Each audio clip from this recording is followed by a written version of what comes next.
Minsan tatanungin mo na lang yung sarili mo para saan ba to? Para saan ba yung pagpapakapagod kung na ganito?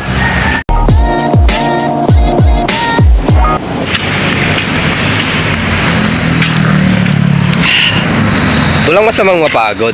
Tao tayo, hindi makina. Pero yung tanong, para saan nga ba yung pagpapakapagod natin? Ano nga ba patutunguhan nito?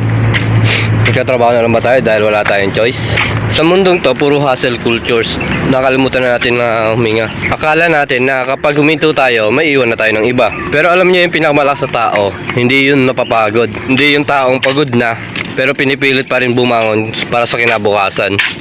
Ito lang bibigyan ko yung 3 key points para sa inyo. Una, huwag sumuko. Magpahinga ka muna. Pangalawa, para saan nga ba ito yung pagpapapagod mo? Para kanino ba? Isipin mo lagi yan. Pangatlo, kahit mabagal basta gumagalaw, okay lang yan.